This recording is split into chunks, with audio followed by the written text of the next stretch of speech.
Yan. Nandito ako ngayon sa simbahan kasi kakatapos lang ng kasal. Okay. So, saya ko ngayon guys. Nandito ako ngayon sa simbahan kasi hinihintay namin yung Grab guys. Kaya ngayon lang ako nakapag-vlog. Ngayon ako nakapag-vlog kasi kahapon hindi ako nakapag-vlog kasi sobrang busy ko talaga. So, ayan guys, pag ako nag-upload ng maraming video, i-ano niya, mag-comment na lang kayo guys, mag-comment kayo. So, ayan. So, hinintay namin yung Grab para makasakay na kami.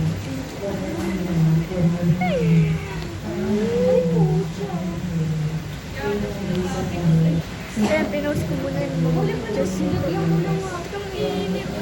Ayan guys, umuulan. Tingnan niyo, umuulan. Ayan. So, ayan guys, hindi namin talaga natin yung Grab kasi sasakit kami. And then, guys, kung gusto nyo mag-comment, mag-heart, and mag-like, and mag-subscribe kayo sa YouTube channel.